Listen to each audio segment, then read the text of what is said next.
elle est en place. C'est la poudre. Tiens, on a découpé une femme en morceaux rue de la bienséance à 2 pas du chat. Tiens, on a découpé une... I am a feminist.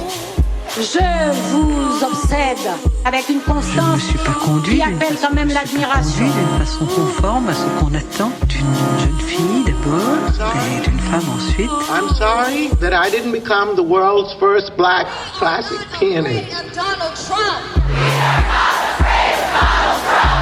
Je crois qu'une femme qui existe dans son temps, à l'intérieur de son temps, n'a pas d'époque, elle marque son époque.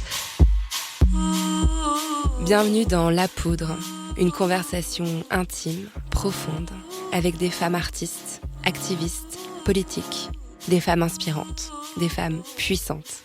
Comment sont-elles devenues femmes ? Contre quoi ont-elles résisté ? Que crient-elles ? Que rêvent-elles ? Que lisent-elles ? Je suis Lorraine Bastide et aujourd'hui, je reçois Sonia Rolland. Même mes copains, quand je leur dis « Ouais, je vais faire la présélection de Miss Bourgogne », ils se sont tous moqués de moi, quoi. Ils m'ont dit « Mais t'as zéro chance, quoi. C'est impossible, Sonia. Enfin, t'es aussi féminine que... que nous, quoi. » J'ai du mal avec la Marseillaise. Pendant la Coupe du Monde de football, je me souviens que je me crispais à chaque début de match lorsque je voyais 100 personnes agglutinées devant l'écran commencer à entonner ce chant guerrier en descendant joyeusement leur bière. Moi, ça me donnait plutôt envie de lever le poing gauche en regardant l'horizon d'un air digne et absorbé. D'ailleurs, je crois que je l'ai fait 1 ou 2 fois. Ouais, je sais, j'ai le sens du drama. J'ai du mal pareil avec le drapeau, la cocarde, le cocorico. Je développe une sorte de réflexe de rejet ces dernières années. Je suis un peu traumatisée. C'est pas très compliqué de comprendre pourquoi. On sait par qui ces symboles patriotiques ont été confisqués et on sait quelles menaces ils font peser sur la démocratie depuis ce fatidique 21 avril 2002. Je déteste le mot patriotique, d'ailleurs. Tiens, on dit mère patrie aussi. N'importe quoi, ça va pas non plus. C'est un peu dommage cette allergie que j'ai développée. Parce qu'en vrai, je crois bien que je l'aime, la France. J'aime son histoire, sa bouffe, sa culture, ses apéros, ses croissants chauds, ses écrivains, ses écrivaines, sa langue, ses paysages, ses montagnes et ses plages. Comment dire ça d'une façon qui fasse moins grincer des dents ? Je sais pas. Si vous avez des pistes, écrivez-moi. Avec Sonia Rolland, on a parlé de métissage, de solitude et de la France. Sonia Rolland, vous êtes actrice, réalisatrice et productrice. Vous avez réalisé un merveilleux court-métrage inspiré de votre adolescence, Une vie ordinaire, on en reparlera tout à l'heure, mais aussi 2 documentaires passionnants sur votre pays natal, le Rwanda. Vous dirigez depuis 17 ans une association que vous avez fondée, Maïcha Africa, et vous avez récemment signé un texte engagé et très émouvant dans le recueil dirigé par Aïssa Maïga, Noir n'est pas mon métier. Ce n'est pourtant pas pour ces accomplissements-là que vous êtes la plus célèbre. Et vous l'êtes immensément, Sonia Rolland. Vous êtes sûrement la femme la plus populaire que j'ai jamais reçue dans la poudre en termes de notoriété. Et j'aurais aimé vous introduire en me concentrant uniquement sur votre travail récent, mais on peut pas parler de vous sans évoquer l'événement qui vous a rendu si visible. Parce qu'en fait, c'est trop énorme. Vous êtes Miss France 2000. Ah oui, 2000. Et pour toujours. Et la gagnante d'un concours de beauté qui est regardé chaque année par des millions de Français qui vous ont élue femme la plus belle du pays. Quand on y réfléchit vraiment, c'est complètement dingue. Et c'est impossible à éluder, d'autant plus que vous êtes la 2e femme non blanche et la première femme africaine à remporter ce titre dans l'histoire de Miss France. Vous êtes l'une des très rares dont le visage et le nom se sont inscrits aussi dans la durée. Les Français vous adorent, ils ne vous ont jamais quitté des yeux. Votre vie personnelle est scrutée par les journaux People.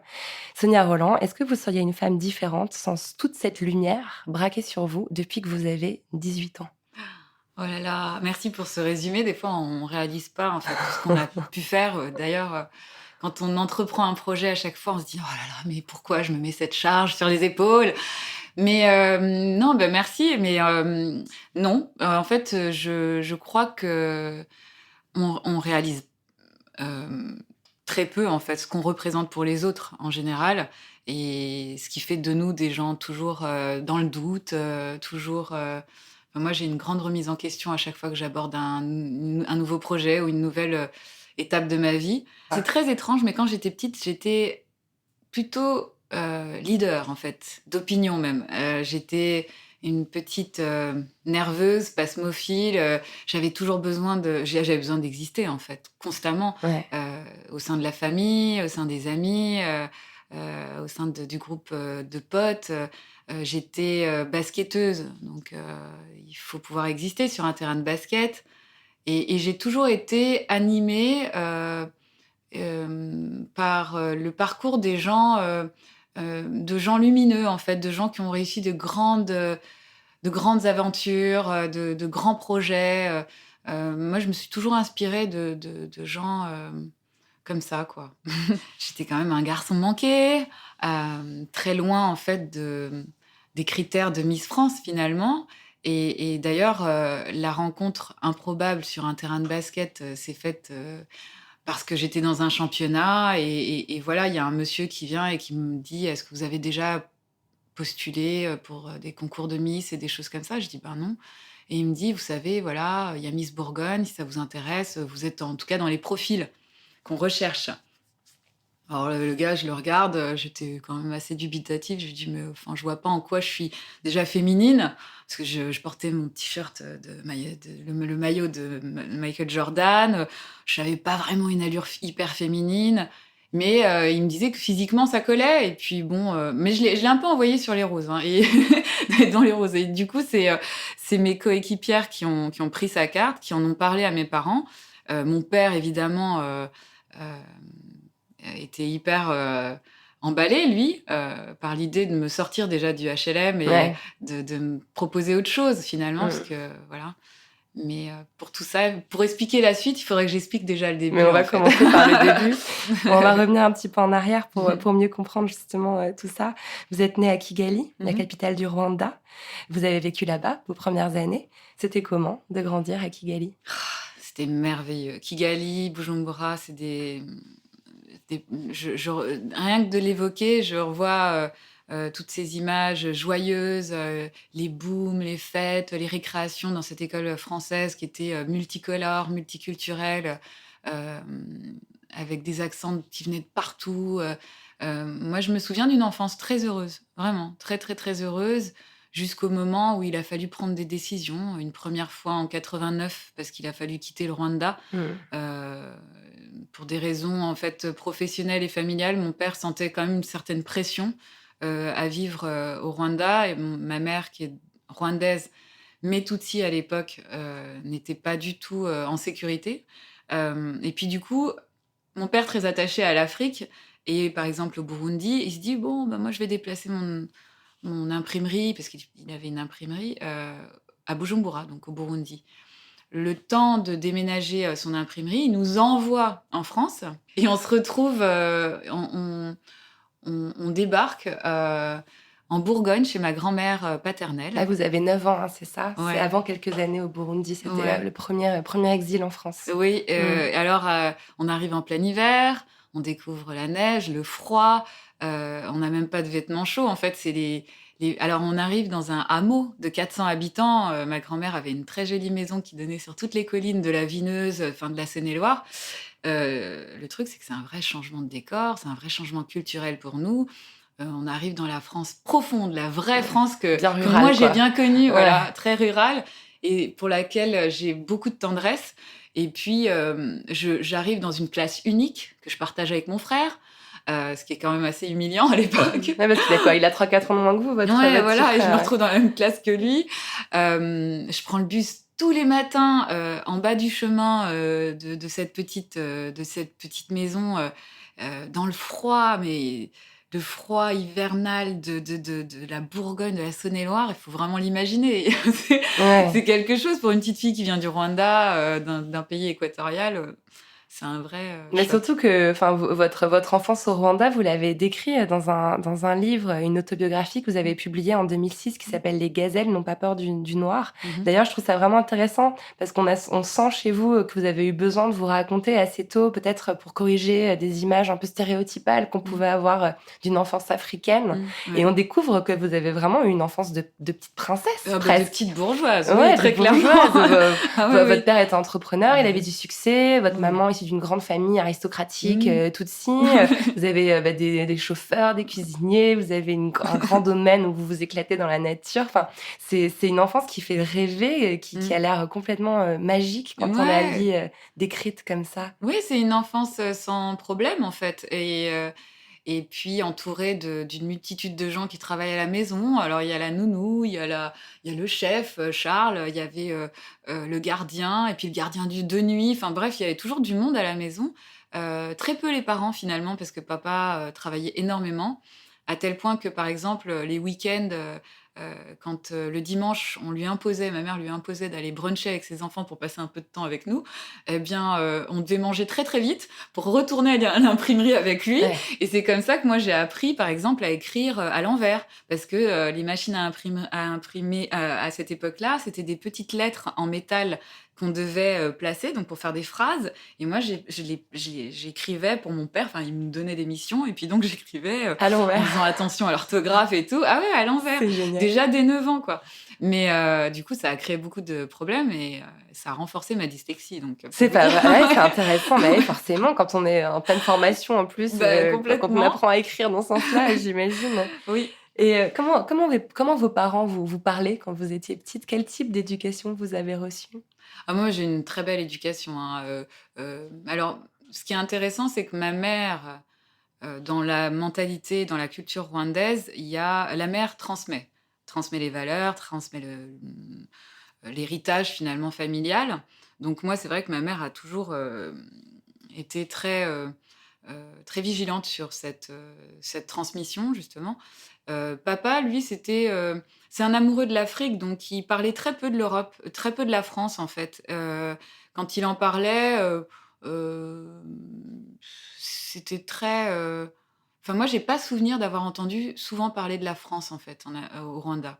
Un peu plus au Burundi, parce qu'on en venait, du coup, on revenait de la Ouais, France. il y avait donc, eu du un coup, court séjour en voilà, Bourgogne. exactement. Puis Même, je crois que la nous-mêmes, langue de votre enfance, c'est la langue nationale Kinyarwanda, rwandaise. Vous ne parliez ouais. pas français avant 6-7 ans, c'est ça? Avant d'être scolarisée, en Ouais, fait. Moi, ouais. je parlais, et puis de toute façon, pour être très honnête, dans cette famille bourgeoise, nous, on était souvent beaucoup plus avec les nounous. Ouais. On mangeait avec la nounou. Moi, j'ai très peu de souvenirs de grandes tablées avec la famille, en fait, parce que mes parents travaillaient énormément. Maman faisait de l'import-export de tuya en France, donc souvent, elle s'absentait pour des mois. C'était une enfance assez spéciale, hein, en fait, Ouais, hein, très quand j'y particulière. reviens, Ouais. oui, quand je réalise tout ça. Mais en même temps, très joyeuse et puis basée sur des valeurs, en fait, vraiment des très belles valeurs. En fait, la femme que je suis devenue, qui arrive finalement à s'adapter à tous les mondes, ça vient aussi de ça. Bien Parce sûr. qu'on vit quelques années plus tard, au retour du Burundi cette fois, une vraie fracture. Quand on arrive en France en 94, quand on revient en France en 94, on arrive dans un contexte social complètement différent. Ma mère, enfin déjà dans notre concept à nous, on ne connaissait pas ce que c'était de vivre les uns sur les autres, par exemple dans des appartements, et encore moins dans ce qu'on appelait les habitations à loyer modéré. Nous, on ne connaissait pas du tout ça, les HLM, les cités. Là, la cité dans laquelle on arrive, elle s'appelle la cité du Fouettin à Cluny. C'est une cité ouvrière. Ce sont beaucoup de gens qui travaillent dans les usines alentours et c'est une culture complètement différente. Mais alors, en plus, nous, on arrive avec notre bagage africain, c'est vraiment une arrivée très spéciale. Moi, c'est à ce moment-là que les choses s'assombrissent un peu Ouais. dans ma vie Dans d'ado, votre récit. parce que moi, j'ai à peine 14 ans et j'ai conscience quand même qu'on a quitté nos amis en leur disant adieu, parce qu'à l'époque, il n'y avait pas de téléphone, on ne savait pas où on allait se retrouver tous comme réfugiés, en exil, et du coup, on n'avait plus de lien. Et dire adieu à ses amis quand on a 14 ans, ça peut même créer des troubles plus tard Ouais. très spéciaux. Hein. Ouais, surtout que c'est une période où on a le cœur tellement tendre, Mais tellement oui, propre à s'imbiber exacerbé. d'émotions. Oui. Ouais. Ouais. C'est étonnant parce que vous avez vous croisez dans vos souvenirs l'Afrique et la France sans pouvoir vous en empêcher. On dirait ce métissage qui vous caractérise, qui d'ailleurs vous vous définissez souvent comme métisse, vous le revendiquez, ce mot, ce croisement de deux cultures, et il ressort dans votre discours. Tout le temps. Tout le temps. J'ai jamais. D'ailleurs, souvent, on me demandait si je me sentais plus française que rwandaise. Moi, je disais, mais c'est comme choisir entre ma mère et mon père. Enfin, c'est compliqué, quoi, quand on est métisse. Et surtout, la chance que j'ai, finalement, c'est que je connais parfaitement mes deux cultures. Ouais. Et j'ai pas de mal à naviguer entre mes deux cultures parce que je me sens bien dans mes deux Ce que vous cultures. faites dans votre discours, c'est vraiment troublant. Vous passez Ah ouais. de l'Afrique à la Bourgogne, du Rwanda à la J'espère que je vous Bourgogne. perds pas. Non, pas du tout. Pas du tout, vous ne me perdez pas du tout. Et par contre, j'aimerais quand même qu'on prenne un petit instant pour expliquer la raison pour laquelle vous avez dû quitter donc le Burundi où vous vivez à l'époque, qui est donc un pays limitrophe du Rwanda en 94, parce qu'en 94 produit au Rwanda Le génocide des Tutsis du le Rwanda. génocide des Ouais. Tutsis du Rwanda. Et vous avez réalisé un documentaire en 2014 qui s'appelle Rwanda, du chaos au miracle, qui a été diffusé sur France O. Et je voulais vous remercier parce que dans ce documentaire, vous revenez de façon très pédagogique sur les circonstances de ce drame humain. Il est souvent évoqué dans les médias. Alors, on sait qu'il y a eu 1 million de Tutsis qui ont été massacrés, 2 millions de Rwandais, soit Tutsis fuyant les massacres, soit Hutus qui refusent d'y prendre part, qui ont dû s'exiler. Donc, vraiment, le pays, 3 millions d'habitants du pays disparaissent en l'espace d'un mois. C'est Oui, complètement c'est hallucinant. fou. Mais on a une vision, je trouve, un peu survolée, en fait, de ce que c'est que ce drame humain. On balance les chiffres souvent, mais finalement, Sans on réaliser prend jamais vraiment. le temps de réaliser ce qui s'est produit. Et surtout, dans le documentaire, vous faites quelque chose qu'on n'entend pas assez souvent. Vous évoquez le rôle des pays coloniaux ou ex-pays coloniaux dans ce massacre. Qu'est-ce qui s'est passé au Rwanda en 94, Sonia Rolland? Alors, ce qui s'est passé, c'est le résultat d'un pouvoir qui, donc le pouvoir Hutu de 94, qui a mis en marche depuis l'indépendance un embrigadement de la population, parce qu'il faut réaliser quand même que la population à 80% est analphabète, donc est beaucoup plus fragile et plus facile à manipuler finalement. Une population qui entend dire depuis plusieurs années que les Tutsis sont des gens dangereux, qu'il faut s'en méfier. Donc on commence par une sorte de liberté d'expression, mais à l'égard des Tutsis qui est très dévalorisante, très humiliante, et qui finit par s'installer dans l'inconscient collectif. Et puis, tout ça appuyé évidemment par un média qui est la radio d'Émile Colline à l'époque, et qui s'installe dans tous les foyers rwandais, dans les collines les plus reculées, et qui donc montre un visage de l'homme Tutsi ou de la femme Tutsi comme un danger pour la société.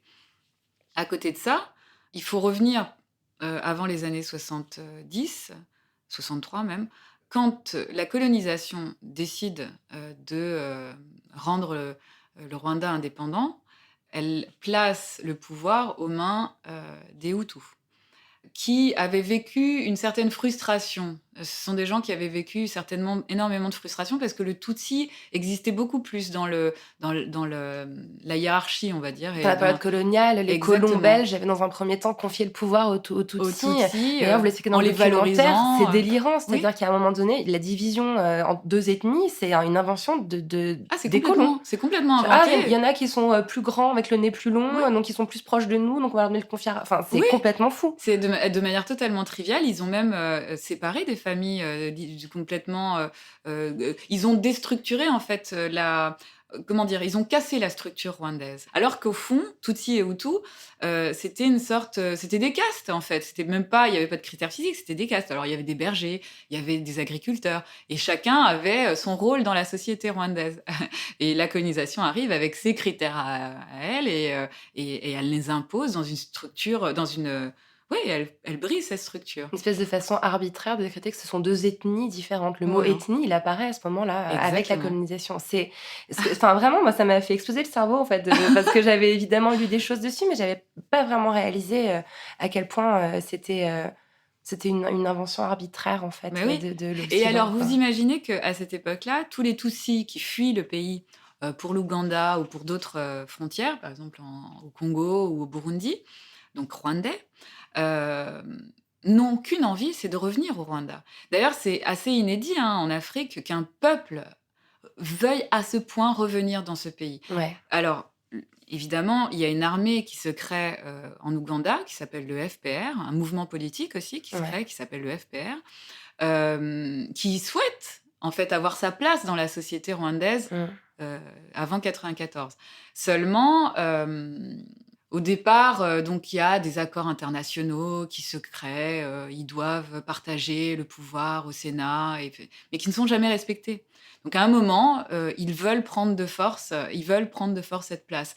À un moment, ils vont décider d'entrer dans le pays de manière militaire, en fait, non pas par une guerre, mais de force. Ouais. Et ils vont être stoppés, ils connaissent pas le terrain, ils restent dans le nord du pays, mais ils deviennent finalement une menace pour le pouvoir de l'époque, qui va les cibler comme la vraie menace, qui symbolise cette menace Tutsi, donc il y a un tas d'amalgames qui va se créer autour de tout ça, et qui va pousser la population à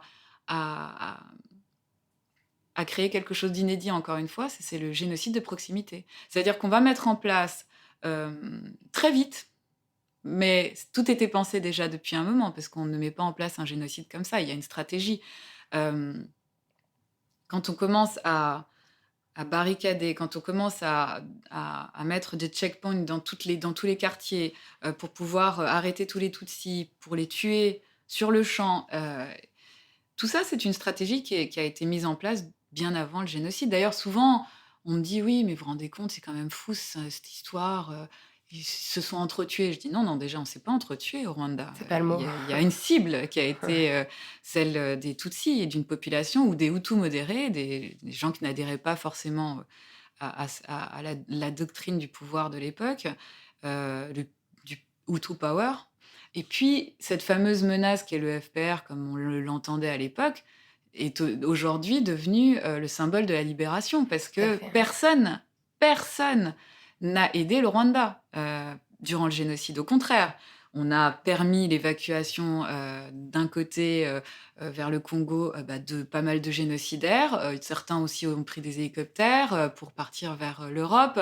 On a quand même une multitude de pays qui se sont finalement dédouanés et tout en participant à ce chaos, en fait. Ouais. C'est difficile à imaginer et c'est important de prendre le temps de prendre un documentaire qui dure 1 heure, je trouve, pour l'expliquer correctement. C'est gentil. Et surtout, ce qu'on voit aussi dans le documentaire, c'est que les Occidentaux abandonnent le Rwanda. Vous avez cette phrase très belle, ils éteignent la lumière et ils disparaissent. Oui. Et après, le pays est dans l'obscurité totale, on ne sait plus ce qui s'y passe, il n'y a plus de ressortissants étrangers pour témoigner, il n'y a plus de médias internationaux pour...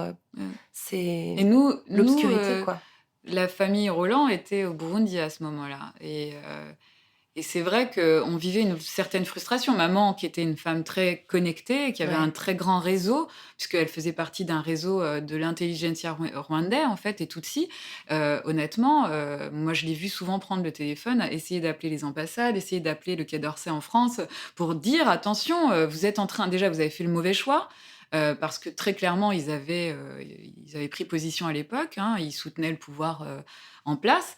Je pense, à leur décharge, qu'il y avait une forme d'incompréhension du problème au Rwanda, parce que beaucoup de journalistes, même qui étaient sur place et qui se sont retrouvés finalement pris en otage parce qu'ils étaient en train de faire des documentaires sur je ne sais quoi, se retrouvent en plein chaos, se rendent compte qu'eux-mêmes ne comprennent pas ce qui se passe. Maintenant, le pouvoir politique français de l'époque, c'est la cohabitation, certes, alors chacun se renvoie la balle, mais ils savaient clairement ce qui était en train de se produire. Les machettes sont pas arrivées toutes seules. Il y a une enquête qui a été publiée en juin 2017 par la revue 21. J'invite les auditeurs et auditrices à aller se pencher dessus parce que c'est assez intéressant. Il y a une pétition en ligne qui a été lancée par un étudiant qui s'appelle Miguel Chema, qui demande à ce que soient ouvertes les archives concernant le rôle de la France dans le génocide au Rwanda. Si ça vous intéresse, je vous invite à aller Mais c'est très bien, regarder. C'est très bien, ouais. Et puis, on a eu certains jugements déjà faits ici en France de crimes contre l'humanité, de génocide. Et c'est très intéressant. Puis, il y a des commissions d'enquête. J'ai, moi, rencontré des enquêteurs français au Rwanda. Ils sont en train de réaliser le problème l'ampleur français. du problème, ouais. Mais bon, vous, à l'époque, vous êtes toute petite, enfin, vous êtes adolescente, quoi. Vous avez 13-14 ans. Mais j'ai quand même conscience de ce qui est en train de se passer. Ouais, vous vous en rendez compte. Je m'en rends compte au quotidien parce que maman le vit à chaque seconde. Elle sent la menace. On a de la famille là-bas. Mon grand-père, on ne sait pas où il est. Très clairement, on ne sait pas ce qu'il est devenu parce qu'à l'époque, il n'y avait pas énormément de moyens d'information. Et du coup, heureusement, quelques mois plus tard, on a su qu'il était dans un camp de réfugiés. Il avait ses papiers sur lui. On a pu nous retrouver, en fait. C'est la Croix-Rouge qui nous a retrouvés. Et du coup, on a pu l'évacuer vers la Belgique chez ma tante. Et vous débarquez donc à Cluny, dans ce milieu que vous nous avez un peu décrit tout à l'heure. C'est un HLM, Ouais. dans un quartier ouvrier. Le contraste est... C'est complètement dingue parce que moi, je viens d'un milieu, à ce moment-là, je viens d'un milieu social plutôt, comment dire, bourgeois. Je vis dans un certain écrin. Et puis, même si, malgré tout, on vit dans un certain confort, ma mère est très vigilante quant à l'éducation. Elle nous envoie tous les week-ends chez mon grand-père au village pour qu'on apprenne la culture rwandaise, Ouais. pour qu'on comprenne la dignité. Parce qu'il y a des termes, il y a des valeurs très importantes au Rwanda. Par exemple, chez nous, on appelle ça agaciro. Agaciro, ça veut dire la dignité. Et les gens sont dignes là-bas. C'est l'intégrité et, je crois, une des valeurs qu'on défend le plus. Après, tout découle de ça. C'est-à-dire qu'après, il y a un art de vivre au Rwanda, il y a une façon de se tenir, de parler. Par exemple, on m'a souvent dit que le Rwanda actuel était sous la menace d'une restriction de la liberté d'expression. Ouais. Je dis, mais non, mais ça a toujours été. Dans la culture rwandaise, les gens organisent la parole avant de parler, puisque c'est une culture du chef à la base. La culture du chef, c'est comme la palabre. En fait, on laisse parler le chef et puis après, on s'exprime. Mais ça, dans notre culture européenne et révolutionnaire, révoltée tout le temps, c'est un peu incompréhensible. Ouais, c'est des choses comme ça qui font que moi, je suis toujours obligée d'amener des éléments de compréhension. Des nouveaux filtres de lecture, Oui, quoi. des filtres de lecture. Ouais. Sinon, Ouais. c'est confus, quoi. Mais c'est vrai que bon, quand j'arrive au Rwanda, à Cluny, bon, alors voilà, nous, on arrive avec une valise, 2 albums de photos. Donc, on a tout laissé derrière nous. Votre père y compris. Mon père aussi, parce que lui essaye, tant bien que mal, de récupérer au moins l'argent de ses assurances et de ses biens, en fait, de tout ce qu'il a construit en Afrique. Il revient 1 an et demi après, bredouille, c'est-à-dire il a tout perdu, tout laissé derrière lui. Ma mère ne se faisait pas d'illusions quant à son avenir en France, parce que c'est une femme qui est diplômée, mais diplômée dans un pays anciennement d'une colonie belge. Donc, l'université qu'elle a fait est belge. Et donc, les diplômes qu'elle a ne sont pas valables en France. Du coup, faire une équivalence quand on a 48 ans, c'est un peu compliqué. Donc, très vite, parce qu'elle est... on vit une certaine précarité, elle décide de faire une formation à 400 km de la maison, au Puy-en-Velay. Et en bonne africaine, elle me confie les rênes de la maison. Elle se dit, ma fille, de toute façon, a reçu une éducation africaine, donc elle saura s'occuper de son frère. Seulement, j'ai 15 ans. Et donc, maman s'absente, fait ses études. Moi, je me retrouve avec mon petit frère à devoir être sa deuxième maman. Tout ça dans le secret, parce qu'il fallait pas qu'on le fasse savoir autour de nous. Déjà qu'on était les Africains qui débarquaient, parce que là, je resitue les choses. On est la seule famille de Noirs dans toute cette communauté. En plus, il y a un melting pot. Il y a des Portugais, il y a des Laotiens, il y a des Maghrébins de tous les pays du Maghreb. Et nous, on est vraiment les seuls Noirs. Seulement, ma mère arrive avec une vraie éducation. Et ce qui est intéressant, c'est que là où on la redoutait, là où on la voyait arriver d'Afrique, nous posait souvent la question si on avait vécu dans des huttes ou des choses comme ça, parce qu'on avait des idées reçues sur l'Afrique qui étaient hallucinantes. Eh bien, c'est ma mère qui va les aider petit à petit à faire leurs démarches administratives. Elle est un peu l'assistante sociale de tout le monde. Et elle devient indispensable à la vie de tous ces petites personnes autour d'elle qui avaient porté un jugement assez humiliant au départ et finalement elle devient indispensable. Ouais. C'est ça qui est intéressant. Et puis du coup, les choses s'organisent petit à petit dans une sorte de sérénité finalement. Mais au début, moi, j'étais pas très heureuse. Hein, vraiment, j'avais quitté mes amis, je savais que j'allais pas les revoir. J'arrivais dans un collège où je voyais les élèves parler mal aux profs, ou en tout cas se permettre des choses que nous, on n'aurait jamais osé faire. Et d'ailleurs, je rentrais à chaque fois choquée de voir que les professeurs, on leur parlait mal. Et ma mère me disait, écoute, ça, c'est la culture ici, il faut qu'on s'y fasse. Je dis, non, il faut pas qu'on s'y fasse. Et en fait, ma mère, elle disait, tant que toi, tu ne le fais pas, ça me va. Mais ne suis pas le troupeau, quoi. Là, vous nous plantez exactement le décor de votre court-métrage, une vie ordinaire qui se déroule à cette période précise. Donc, votre rôle est incarné d'ailleurs par une jeune comédienne que j'ai trouvée... elle crève l'écran, ouais. Elle s'appelle Inès d'Assomption. Ouais. Elle est formidable. Et alors, la Sonia qu'elle incarne, c'est une fille avec... une allure de garçon manqué, qui jure, qui se bagarre, qui traîne beaucoup avec des garçons. Vous étiez comme ça ? Ah ouais, j'étais vraiment, mais comme je l'ai décrit dans ce court-métrage, oui. Même un peu plus nerveuse. Inès, elle apporte un peu de douceur quand même à mon personnage. J'ai beaucoup aimé ce qu'elle apporte. Elle a beaucoup de fragilité. Alors moi, j'étais fragile, mais j'étais quand même très bagarreuse. Je me laissais pas faire, quoi. De toute façon, c'était pas évident, hein. J'étais vraiment l'étrangère, en fait, dans ce collège, dans cette école. Mon frère, lui, c'était le petit garçon qui subissait un peu parce qu'il sortait du jupon de sa mère. Donc, il fallait toujours que je sois là pour essayer de le réveiller, le protéger aussi. C'était pas simple, mais ouais, je me souviens de cette enfance. Enfin, cette arrivée en France est très, très compliquée.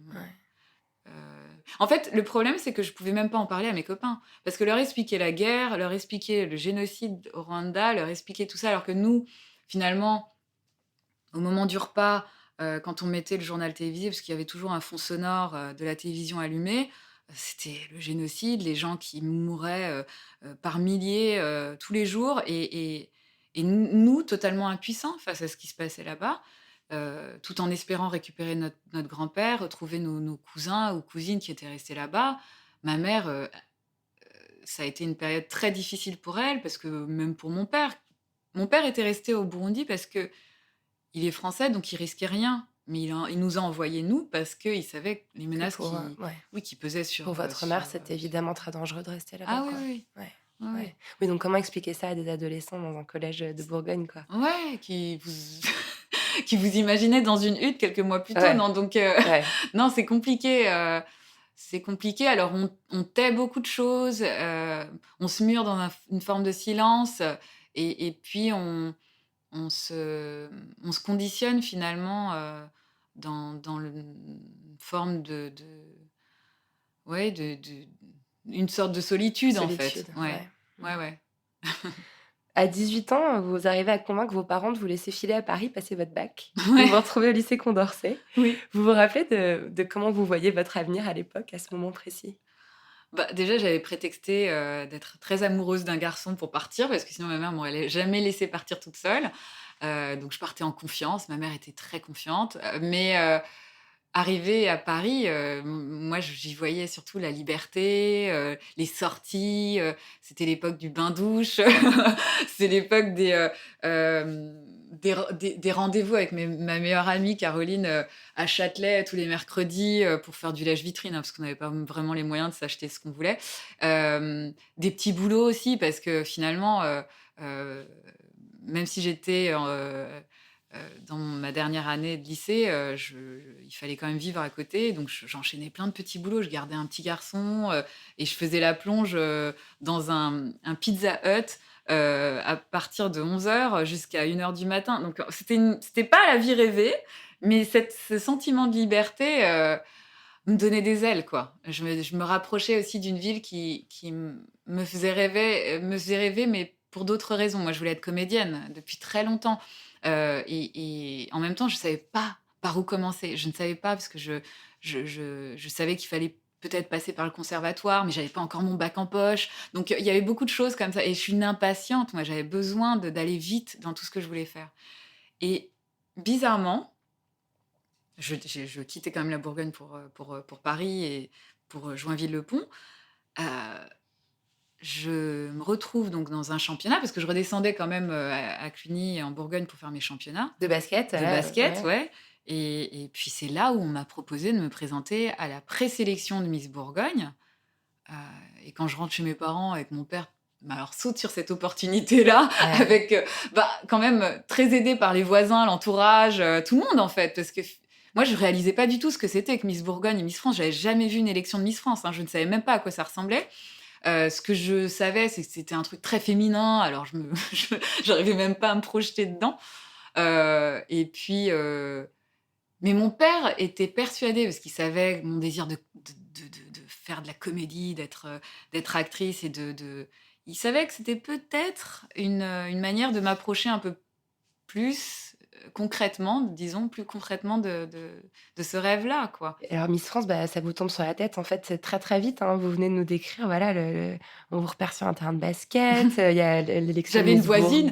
une voisine au HLM d'ailleurs, on avait une voisine qui faisait régulièrement des concours de beauté. Donc nous on la voyait arriver parce que moi je traînais avec mes copains dans les escaliers, on refaisait le monde et puis on la voyait débarquer avec toujours des robes de princesse au HLM, quoi. C'était un truc tellement improbable. Je me disais mais c'est ridicule en fait. Et en fait quand je pense que moi ça a été Vous exactement la même débarquez et chose. bam, ça prend 2 secondes, quoi. Oui, mais l'improbabilité est telle que même mes copains, quand je leur dis ouais, je vais faire la présélection de Miss Bourgogne, ils se sont tous moqués de moi, quoi. Ils m'ont dit mais t'as zéro chance, quoi. C'est impossible, Sonia. Enfin, t'es aussi féminine que nous, quoi. En fait, personne n'y croyait. Les seuls à y croire, c'était mon père et ma voisine. Ma mère, elle était mais alors pas du tout emballée par le truc parce que elle ne me voyait pas devenir Miss France sans mon bac en poche. Ouais. Parce que moi, je crois que je suis la plus jeune Miss France élue. Hein. J'avais que Vous avez 18 ans. c'est Ouais, fou, j'étais vous un étiez petit bébé. tellement jeune. Et en plus, je passais mon bac, donc je l'ai jamais eu. Donc c'est vraiment un parcours d'autodidacte. Hein.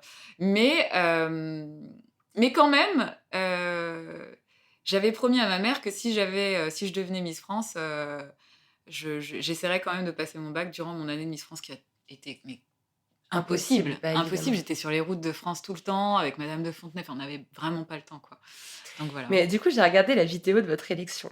Ouais. Alors, on est le 11 décembre 1999. Oui. C'est quand même un monde qui semble vraiment assez obsolète aujourd'hui. Ah Hein. bah, on est complètement. sur du Jean-Pierre Foucault, les lustres de l'hôtel de ville, Madame de Fontenay avec son chapeau. Et il y a l'orchestre symphonique. L'orchestre symphonique, Mm. Claude Chabrol qui préside le jury, qui sort remarques sexistes sur remarques sexistes. Enfin, c'est assez surprenant.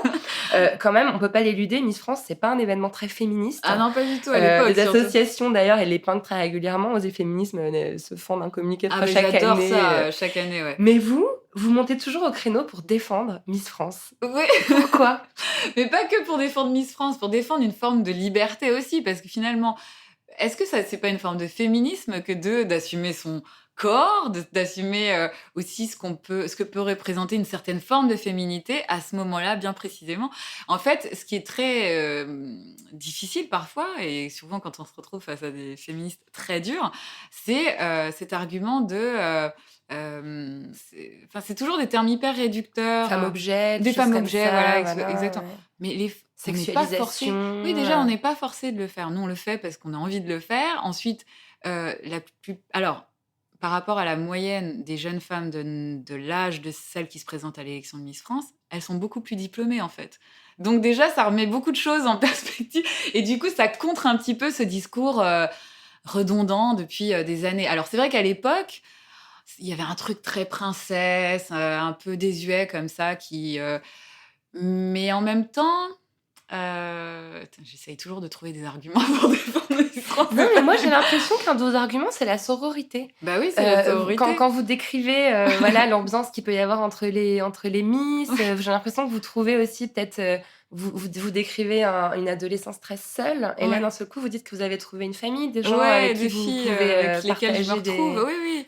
Bah en fait, faut juste imaginer qu'on vient toutes. Surtout à cette époque-là où il n'y avait pas les réseaux sociaux, où les filles n'étaient pas vraiment hyper conditionnées. Hein. C'est-à-dire qu'aujourd'hui, la plupart, elles sont hyper préparées quand elles arrivent. Hein. Elles savent déjà quel profil est le meilleur. Elles sont déjà brandées. Elles ont déjà fait plein de photos hyper professionnelles avant d'arriver sur scène. Nous, on débarquait de province et de région et on était, mais c'était le monde des bisounours et en même temps Disney et en même temps c'était l'enfer, quoi. Il y avait plein de choses qui se mélangeaient et on était paumés, quoi. Enfin, pour une jeune femme comme moi qui aimait plutôt le rap, le basket et machin, voilà, c'était une totale découverte, hein, vraiment. Mais il y avait un instinct de survie. Moi, j'étais animée par un instinct de survie. Donc, évidemment, pour moi, le discours d'une catégorie de personnes comme ça, hyper réducteur, le discours réducteur, je le prenais en pleine face en me disant, mais elles comprennent pas que c'est aussi la possibilité de changer radicalement de vie, quoi. Et après, il faut transformer l'essai. Évidemment que Miss France, euh, si ça doit se résumer qu'à ça, ça sert pas à grand chose. Peut-être à exister, à découvrir des territoires français, parce que ça, pour le coup, c'est la meilleure école, hein, pour découvrir le patrimoine français, culinaire, enfin. Vous racontez les fêtes de l'andouillette, Ouais, et des puis choses les comme strates ça. aussi de la société. Enfin, on navigue entre des mondes complètement, mais qui n'ont même pas de dialogue entre eux. Enfin, c'est hallucinant. Miss France, c'est vraiment ça. Il faut être un caméléon. On peut très bien manger, dîner à la tête, je sais pas, j'en sais rien, à l'Élysée, et puis se retrouver dans une petite municipalité, je ne sais où. Donc, il faut pouvoir s'adapter à tout ça. Et ça, c'est pas donné à tout le monde, hein. Et Miss France, c'est une vraie école, en fait. Ouais. Ouais, Et ouais. si les gens, justement, vivaient ce genre d'expérience, finalement, Ouais. ils comprendraient que le problème français est beaucoup plus complexe qu'on l'imagine, Ouais. quoi. Ouais, il y a peut-être une forme de mépris en résumant la fonction à une espèce de rôle de potiche qui a une écharpe pendant un an, alors qu'en Ouais. fait, non, Non, c'est de la diplomatie. c'est ça. Et puis, J'imagine il faut qu'il faut avoir défendre de le la patrimoine subtilité aussi dans français. son discours. Il faut défendre le patrimoine français. Il faut connaître à peu près tout du patrimoine français. Et c'est pas évident, parce que la France, du nord au sud, d'est en ouest, c'est des régions et des cultures complètement différentes. Et d'ailleurs, c'est en ça que moi, mon père était très heureux d'une chose. Moi, j'arrivais en France avec une culture très, très rwandaise. Et en fait, finalement, avec Miss France, j'ai euh, j'ai eu une vraie rencontre avec mon identité française. Et c'est pas, à cette époque-là, c'est un vrai cadeau. Parce que venant de mon HLM, de cette société qui est pas très entendue finalement, celle qui est un peu méprisée d'ailleurs, d'ouvriers, de gens de la classe ouvrière, eh bien, j'aurais pu développer aussi une forme de mépris à l'égard des plus hauts ou des gens qui sont différents de moi, qui sont peut-être plus riches ou plus aisés que moi. Et il y a aussi beaucoup d'incompréhension en fait entre les mondes, parce qu'il n'y a pas de dialogue. Mm. Il n'y a pas de dialogue et puis il n'y a pas de projection possible. Moi, j'étais une jeune femme quand je suis arrivée en France avec très peu de rêves finalement, en tout cas accessibles. Et du coup, il est difficile de rêver quand on vient d'un milieu aussi dur que le milieu ouvrier, que le milieu où tous les jours on ne sait pas si on arrivera à boucler ses fins de mois. Ma mère, moi j'ai connu les restos du cœur par exemple. Enfin, dans mon parcours, je sais ce que c'est que d'aller faire la queue et d'aller prendre des aliments qui arrivent à date de péremption. Je sais ce que c'est. Et c'est aussi grâce à ça que finalement je suis devenue la femme que je suis aujourd'hui et qui mesure les choses, toujours. Ouais. Moi, j'ai très peu de... Évidemment, je suis en révolte comme beaucoup de gens. Parfois, je vais prendre la parole pour certains, mais en même temps, je prendrai toujours un temps pour analyser les choses parce que je me rends compte finalement que c'est pas aussi... Rien n'est si simple. Enfin, moi, je sais pas, en relisant le récit de ce moment Miss France, ça m'a... Je sais pas, on vous pose une couronne d'1 million qui coûte 1 million d'euros sur votre tête. Déjà, rien que ça, symboliquement, en un heureusement que je ne instant. savais pas à ce Vous moment-là. avez des diamants sur la tête, on vous dépose pour passer la nuit Au crayon, au crayon, place Vendôme. 3 jours plus tard, vous êtes dans l'abbaye de Cluny avec une robe de princesse et le peuple qui vous acclame. La semaine suivante, vous êtes à Kigali, à l'aéroport, le président vous accueille. Enfin, il y a quand même quelque chose de complètement délirant. Vous avez 18 ans, il faut le rappeler, quand même. Mais dans le même temps, vous recevez 3000 lettres d'insultes, de menaces de mort, d'injures racistes. D'injures racistes, de menaces de mort, ouais, c'est fou. Quelque chose d'ailleurs qui existe encore aujourd'hui. Flora Coquerel, qui a été élue en 2014, a vécu la même chose. 15 ans Exactement, plus tard. exactement. Et c'est même beaucoup plus insidieux, violents, parce que ça se passe sur Internet avec des visages bon, cela dit, Ouais. les lettres que je recevais avec des excréments, des choses qui vous arrivaient, qui étaient quand même... Moi, je tournais toujours tout en ridicule, en fait. Je me disais quand même, le mec a été poser un timbre là-dessus, il a été chercher des crottes dans la rue, certainement, pour les mettre dans ses lettres. Déjà, le mode opératoire est quand même très spécial. Hein. On a affaire quand même à des cinglés. Après, celle qui était la plus choquée, c'est Madame de Fontenay. Moi, je me souviens, elle était horrifiée. Mais ça a aussi changé beaucoup de choses dans ce discours qui était le sien, qui est devenu beaucoup plus politique et qui s'est rendu compte en fait que la diversité était une force. Et elle s'est rendue compte à travers mon élection que le fait d'ailleurs ce métissage que je défendais beaucoup à cette époque-là, était une force en fait. Et du coup, sur scène, quand elle me présentait, elle avait beaucoup de plaisir en fait à rappeler à la France que c'est aussi ça la France. Elle Et était fière. elle était hyper fière Ouais. voilà, de parler de ce métissage, de ce brassage culturel, comme elle disait.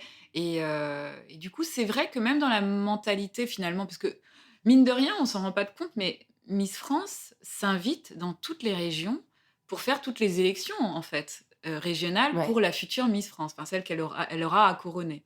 Et du coup, elle a une responsabilité à chaque fois. Comment elle peut séduire une population qui serait tentée d'ailleurs de voter pour l'extrême droite et qui certainement vote déjà extrême droite. C'est compliqué en fait. On se retrouve face à des gens qui vous disent, par exemple, moi je me souviens, bah vous c'est pas pareil. Où ils Ouais. critiquaient les immigrés et puis de Mais l'autre pas côté ils me vous. regardaient, mais vous c'est pas pareil parce que Ouais. j'avais cette écharpe qui me protégeait Ouais. avec la cocarde bleu blanc rouge. Miss France, c'est Et très politique. c'est comme très tout très ce qui très concerne le politique. corps des femmes, de toute façon. Ouais, exactement. Mais en tout cas, ça s'accélère assez vite pour vous. Après Miss France, vous devenez comédienne. Mhm. Je vais devoir passer assez vite. Mais voilà, vous décrochez le rôle de Léa Parker en 2004, qui est une grosse série sur M6. Vous tournez 50 épisodes. Vous êtes la première femme métisse en Europe à décrocher un premier rôle dans une série télévisée de grand public comme ça. C'est assez énorme. Depuis, vous avez endossé des dizaines de rôles à la télévision et au cinéma. Le plus récent, on peut citer Madame dans le film, Ouais, dans le film de d'Amanda Amanda Sters. Sters, ouais. Alors, j'aimerais qu'on parle de votre texte, votre contribution au livre qu'Aïssa Maïga, qui est comédienne, a créé. Hein. Elle rassemble les témoignages de 16 comédiennes noires qui racontent leur vécu. Et vous écrivez ceci. La grande majorité des scénarios que j'ai reçus mentionnent l'origine de mon personnage. Tantôt catin, tantôt maîtresse, souvent dénudée. Je découvrais avec découragement que le cinéma, tout comme la plupart des hommes de ce métier, ont une vision peu reluisante de ma condition de femme, mais surtout de femme exotique, entre guillemets. Vous avez mis du temps à réaliser ça? Ouais, en fait, je me souviens que quand j'ai été Miss France, je me sentais très protégée finalement. Je pense que même en réalisant ce que je représentais à l'époque, j'étais hyper protégée par cette institution, enfin, cette espèce de truc patrimonial.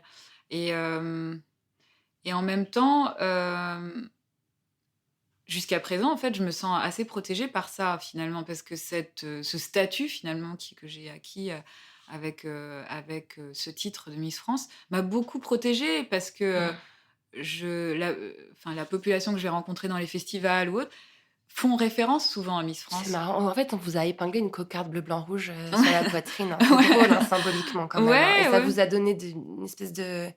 d'aura différent, quoi. Complètement. Et alors, c'est intéressant parce que moi, quand je me suis... quand j'ai envisagé ce métier de comédienne, au début, c'était compliqué parce que, par exemple, quand j'allais dans des cours de comédie, j'entendais parfois certains apprentis comédiens qui disaient « Mais qu'est-ce qu'elle fout là, la Miss France ? Finalement, elle est connue. » Et en fait, ils comprenaient pas que je venais apprendre mon métier, déjà savoir tester si c'était fait pour moi. Et en toute humilité en plus, parce qu'à l'époque, j'aurais pu aussi très bien me la raconter, dire voilà, je suis arrivée, alors que pas du tout. Mais ce qui est bizarre, c'est que j'ai développé avec le temps une sorte de sentiment d'illégitimité. Vous savez, ce syndrome de l'imposteur qui arrive dans un milieu qui n'est pas forcément hyper ouvert à elle. J'avais ce truc qui était estampillé comme ça, Miss France, et j'arrivais pas à m'en défaire. Jusqu'à une rencontre, celle de Radou Miraelanou, je réponds à un casting, en fait, et pour un film qui s'appelle Les Pygmées de Carlo, pour Arte. Et c'est un film d'auteur, un film indépendant, avec un grand auteur, et du coup, ça devenait une caution pour moi aussi. Alors moi, j'ai évidemment mis toute mon énergie là-dedans. Je savais qu'il fallait que je fasse mes preuves. Mais lui, heureusement que je suis tombée sur quelqu'un qui avait énormément de bienveillance, parce que ce que je recevais comme demande un peu avant, c'était pas vraiment ça. On voulait utiliser la popularité de Miss France, finalement. Lui, il en avait rien à faire. Ce qu'il voulait, c'était le personnage. Il avait identifié un personnage pour moi et tout ça.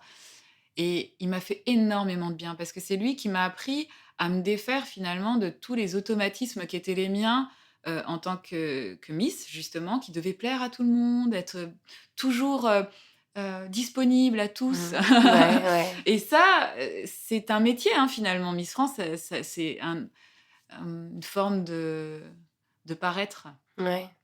Finalement, Miss France, Ouais, on ça paraît. ressemble aussi un peu à ce qu'on demande aux femmes aussi, hein, de toujours faire en sorte que tout le monde se sente bien, Voilà. de toujours sourire, Et mais moi, je me toujours rendais être compte. poli, être gentil. Voilà.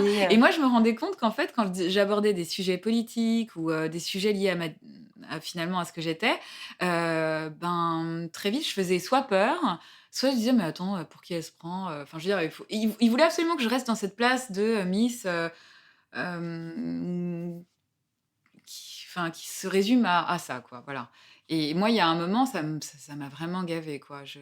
Mais ce que marrant, en fait, ce que vous dites, c'est que finalement, le cliché de Miss s'est présenté à vous de façon plus évidente que le racisme que vous pouvez subir, ce que vous pouviez subir. Après, c'est arrivé. Ouais, Et en fait, c'est-à-dire qu'après, j'ai réalisé ça. ouais, c'est ça. C'est-à-dire que les rôles que je recevais, ou en tout cas les propositions que je recevais, se résumaient souvent à ça, quoi. Alors, à chaque fois, je ramenais ça à Miss France, parce que je me disais, bon, s'ils veulent me voir à poil, c'est que finalement, ils veulent faire ils veulent faire un coup parce que j'ai été Miss France et que machin. Alors, je me faisais des trucs, et en fait, au bout d'un moment, non, c'est ce truc exotique de la métisse qui fait fantasmer, il faut souvent la foutre à poil. En fait, quand on lit le récit de pas mal d'actrices noires, même aux États-Unis, c'est un peu la même chose, hein. Et pour peu qu'elles soient un peu jolies ou qu'elles correspondent à des critères qui font fantasmer les mecs, alors là, c'est... Et comme c'est un métier d'homme, et comme c'est un métier d'homme blanc, c'est assez compliqué, quoi, de faire face à ça. Et ça devient une évidence avec le temps. Au début, j'étais quand même très protégée par mon statut de Miss France. Mais en même temps, qui me desservait pour aborder des projets intéressants, des projets... Alors, ce qui est très étrange, c'est que moi, j'ai souvent été appelée pour des films indépendants, des films... j'ai travaillé avec des auteurs, en fait, que ce soit Jean Marbeuf, Étienne Faure ou Tavernier. En fait, ce sont des gens qui n'avaient aucun mépris pour Miss France. Et du coup, au contraire, ils trouvaient... Ils posaient un regard assez tendre sur ça. Mais après, c'est vrai que soit on m'appelait pour des choses très très commerciales parce qu'on devait se servir de ce statut-là, soit je me retrouvais dans un entre-deux. Et puis, alors, étant métisse, ce qui était compliqué, c'est que je n'étais ni noire ni blanche. Pour certains, pas assez noire, pas assez blanche. Pour d'autres, se posait souvent la question de mes enfants, de la couleur de mes enfants. Je leur dis, mais je suis métisse, alors ça dépend vraiment du père. Hein. S'il est noir, ils seront plus foncés. S'il est blanc, ils seront plus clairs, tout simplement. Mais ça passe par une forme d'éducation qui n'est pas évidente, en fait. Et je me suis vraiment rendu compte de la pauvreté intellectuelle sur ce genre de choses, précisément, dans le cinéma. Et parce que c'est pas la méconnaissance, c'est qu'il n'y a pas envie... certaines personnes n'ont pas envie de franchir cette étape de compréhension, quoi. Ouais. C'est bizarre, hein. Mais ce que vous décrivez, ça me fait vraiment penser un peu à ce que vous dites sur le métissage, en fait, finalement. C'est-à-dire qu'on cherche toujours à vous mettre à un endroit précis et on ne comprend pas que vous êtes à plusieurs endroits à la fois. Ben voilà, exactement. Et on est hyper complexe, les métisses. Ouais. Et en même temps, hyper clair et hyper simple. C'est-à-dire que dès lors qu'on ne nous demande pas de choisir, tout va bien. En tout cas, ce que j'admire aussi en vous, c'est que malgré ces difficultés que vous évoquez, ces incompréhensions que vous avez rencontrées, vous avez très vite déployé une grande énergie pour votre pays Ouais. d'origine, votre terre natale. Vous avez fondé l'association qui s'appelle maintenant Maïcha Africa en 2001. Donc vous êtes à peine élu, vous avez 20 ans et vous avez tout de suite l'envie de retourner au Rwanda, peut-être rendre quelque chose ou donner quelque chose, je sais pas, en créant cette fondation qui vient en aide aux enfants orphelins du Rwanda. D'ailleurs, l'association, elle est encore florissante, hein. Vous Mm. avez donné un dîner de Mm. gala il y a quelques semaines. Vous avez levé 125 000 euros pour un hôpital pédiatrique au Rwanda. Donc déjà, bravo. C'est gentil, C'est merci. extraordinaire de faire ça depuis 17 ans sans fléchir. Oh oui, oui. Vous avez aussi... Et Dieu sait que parfois j'avais j'imagine j'ai que envie d'arrêter. ça hein, doit oui. être difficile, ouais. Ouais. Ouais, de gérer une trentaine de bénévoles, c'est ça? Ouais. Ouais. En fait, ce qui est plus difficile, c'est que ma mère me secondait. Enfin, moi, j'avais beaucoup de... Ma mère était la parfaite vice-présidente qui allait sur le terrain et il lui est arrivé un coup dur, enfin à nous tous d'ailleurs, Un accident c'est de qu'elle a santé. eu, voilà, elle a eu un AVC et du coup, elle est totalement otage de sa chaise roulante aujourd'hui et elle ne peut plus faire grand-chose à part, évidemment, suivre les dossiers. Évidemment, ça la stimule vachement et moi, je suis très heureuse parce qu'elle n'a pas lâché. En même temps, ce coup dur a fait à un moment... ça m'a mis le doute en fait. Je me suis dit, est-ce que j'ai encore l'énergie de continuer Et puis à chaque gala, à chaque dîner, évidemment, il y a une espèce d'impulsion comme ça qui renaît. Et puis je me dis, allez, on y retourne, puis c'est pas grave, on y retourne pour 2 ans, puis pour 3 ans. Et puis là, dans 3 ans, on fêtera les 20 ans de l'association. C'est incroyable. 20 ans de combat, d'énergie. Alors, on a construit des écoles, on a construit, là, très récemment, on a transformé un orphelinat en école dans un quartier populaire, ce qui permet à tous les enfants de ce quartier de ne pas errer dans les rues et plutôt d'apprendre un métier, une formation professionnelle et tout ça. Donc ça, c'est chouette. Et puis, cette année, je me suis concentrée sur l'hôpital pédiatrique du nord du pays, à Musanze, parce que j'ai fait la visite lors enfin, je réalisais un documentaire et puis je suis passée là et je me suis dit, mais c'est pas possible, il manque cruellement de moyens, il faut revoir complètement ces bâtiments, ils sont dans un état pas possible. Du coup, voilà, Du coup, nouvelle voilà, obsession 125 000 euros, 2018. ça c'est fait. On n'en parle plus. Voilà, Mais on c'est sent qu'il y a une volonté aussi en vous de montrer un visage du Rwanda qu'on connaît pas bien, parce que Ouais. voilà, il y a évidemment cette misère, ces enfants orphelins que vous êtes venus aider, mais il y a aussi un espèce de miracle rwandais. Enfin, d'ailleurs, c'est le mot que vous employez dans votre documentaire, qui fait qu'aujourd'hui, c'est un des pays les moins corrompus d'Afrique, Ouais. le pays avec le parlement le plus féminin au monde. 64% de femmes. 64% de femmes Mm. parlementaires, c'est quand même assez... On a un ça exemple à mérite tirer, quoi. d'être applaudi, quoi. Le Rwanda, aujourd'hui, est un pays qui me semble exemplaire à tout point de vue. Et parfois, nous, les Occidentaux, on aurait quand même tendance au lieu de juger avec une forme de paternalisme ces pays-là, il faudrait peut-être, pour le coup, aller s'inspirer. Déjà s'informer et puis nuancer un peu Ouais. peut-être, voilà, son point de vue. C'est vrai. Mais en tout cas, voilà, je souligne voilà, que votre documentaire, enfin moi je l'ai trouvé sans connaître bien la situation du Rwanda, je l'ai trouvé vraiment passionnant et extrêmement didactique. Il y a eu aussi des critiques assez acerbes, hein. On vous a accusé de faire un peu la propagande du Bah oui, gouvernement, évidemment. de soutenir Ah non, mais une attendez, pire que ça. On m'a dictature. même dit, oui, mais c'est trop positif. Ouais, voilà, On n'a ouais. tellement pas l'habitude de parler de l'Afrique positive. Mm. Et d'ailleurs, cet afro-optimisme, on en a peur. Hein. Alors, c'est là où moi, je commence à me poser des questions. Je me dis, pourquoi on ne peut pas parler de l'Afrique optimiste? Positivement, Ouais, ouais. positivement. Ouais. Qu'est-ce qui pose problème, en fait? C'est intéressant. Ouais, c'est Très intéressant. intéressant. Sonia, généralement dans la poudre, j'aime pas du tout parler de la vie privée des femmes. Hein. Mais vous partagez des choses dans des interviews récentes qui, je pense, peuvent aider d'autres femmes. Vous parlez d'un homme qui a partagé votre vie et j'ai l'impression qu'il y a eu une prise de conscience dans votre esprit. Vous dites que toute la charge mentale reposait sur vous. Vous dites que vous ne formiez pas une équipe. Est-ce que vous pouvez transmettre aux auditrices ce que vous avez compris et comment ça pourrait éventuellement les aider? Oh, mais vous savez, des fois, il y a un peu de colère. Hein. Quand on a l'impression d'avoir échoué sur certains aspects de sa vie de couple, on est en colère envers soi et envers aussi ce que peut représenter le couple à ce moment-là. Non, moi, j'ai de la chance. J'ai partagé 9 ans de vie avec quelqu'un de formidable, pour lequel j'ai une admiration folle parce que c'est quelqu'un qui arrive à déployer une énergie folle pour son travail. Mais c'est vrai que... pour arriver à ça, nous les femmes, on est obligées parfois de s'oublier Ouais. pour laisser la place à l'autre, justement pour qu'il déploie ses ailes et qu'il il accède finalement à ce dont il rêve le plus. Euh, Moi, j'ai, depuis Miss France, bataillé toute seule pour faire ce à quoi je suis arrivée jusqu'à présent, c'est-à-dire, à me faire ma place, à devenir comédienne, réalisatrice, productrice et j'ai jamais eu l'aide de qui que ce soit. Seulement mon entourage, de travail qui a été très porteur, très inspirant, mais j'ai jamais compté sur un homme, en fait, dans ma vie et c'est très étrange parce que moi j'ai aussi, ce constat-là finalement, après 9 ans de vie, commune. Je me dis: «Tiens, c'est quand même bizarre, je suis comédienne, réalisatrice et j'ai jamais, vraiment pu compter sur mon couple, en fait, pour avancer ou mettre un coup d'accélérateur ou voilà». Il y avait pas de frustration, mais il y avait quand même une interrogation. Je me disais: «Mais où est-ce que je vais?» Et l'énergie que ça demande de construire sa vie de couple, construire sa vie de femme, construire sa vie de comédienne, réalisatrice, productrice, femme humanitaire et machin. Moi, au bout d'un moment, je ne m'y retrouvais plus. Je me perdais et ce sentiment d'être seule s'est, heu,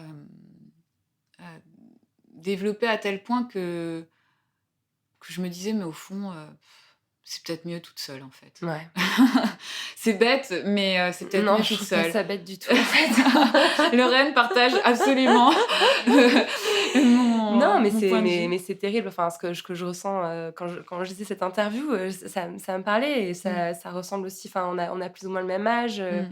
moi aussi j'ai des enfants, j'ai des amis qui sont dans la même situation et c'est vrai que, bah, on arrive à un moment de nos carrières où on a énormément de responsabilités. On Mmh. nous demande beaucoup sur le plan professionnel, mais à la maison, on nous demande aussi 100 Bah, ouais, voilà, de l'organisation, de enfin, c'est l'optimisation tout le temps, où quoi. est notre intérêt, en fait, au final? Est-ce qu'on, n'est pas mieux, tout Beh, seul? tout seul, oui, parce que finalement, ces frustrations-là, au bout d'un moment, elles vont, comment dire? Elles vont, en fait, elles vont s'exprimer de manière totalement, peut-être injuste à l'égard de la personne avec qui vous vivez. Et non pas pour le protéger, hein, je veux pas le protéger parce qu'il a sa part de responsabilité. Tous les 2, on a notre part de Ouais, responsabilité dans le ouais, couple, hein. D'ailleurs, il faut savoir qu'une séparation, c'est 50-50, chacun a sa ouais, responsabilité. ouais. Mais en même temps, moi, j'ai dû mettre de côté certaines de mes ambitions, certains de mes rêves, parce il fallait que je sois sur tous les fronts. Et ça, au bout d'un moment, c'est compliqué. Donc cette vie de célibat que je rêvais finalement depuis peu de mois, de quelques mois, je sais pas si c'est la solution dans ma vie, mais j'ai l'impression quand même que ma vie de couple, enfin du moins entreprendre la vie de couple dans l'état d'esprit qu'est le mien, c'est compliqué. Vous avez rencontré des hommes assez toxiques, hein, dans votre parcours, hein, pardon, hein, mais En tout cas pas le dernier, il était pas toxique, non, pas toxique. mais il avait pas de place pour le couple, tout simplement. Voilà. Ouais, Et moi, le couple, je le vois comme une équipe, quoi. Une ouais. équipe où on est capable à deux d'entreprendre des choses incroyables. Voilà, et moi, là, je suis en train de travailler sur mon premier long métrage. Euh, voilà, je rencontre un producteur. Bon, bah, ça le fait pas. Il faut que je change de producteur. Ne serait-ce qu'un conseil, ne serait-ce qu'une prise en main, parce qu'on est affaiblis, nous les femmes, on se rend pas compte. En fait, un homme ne peut pas se rendre compte des injustices totalement débiles en fait qu'on peut vivre quand on est comédienne, réalisatrice, qu'on doit franchir ces étapes-là, parce qu'en plus à chaque fois c'est une étape et c'est compliqué parce qu'on est face à des hommes qui comprennent pas qu'on peut être intelligente, qu'on peut tenir un discours, qu'on connaît le métier, qu'on l'a appris, qu'on a eu le temps de l'apprendre Il y a un malgré les enfants, paternalisme, malgré tout ça. Ouais, c'est compliqué. ouais. Pour Puis eux eux, se serrent les coudes, hein, pendant ce temps-là, par contre, hein, oui, ça. eux, ils se servent les Ah coudes. là, il y a pas de souci, Ils se serrent les coudes ouais. tous ensemble. Ouais, Solidarité, ça, c'est là. vrai. Mmh. Ouais, c'est vrai. C'est l'heure de la question bizarre de la poudre, Sonia Rolland. Comment vous entendez-vous avec votre utérus? Je m'entends. Alors là, très bien. Mais c'est-à-dire que je m'entends très bien avec mon utérus. Oui. Très Mais je bien. suis très seule.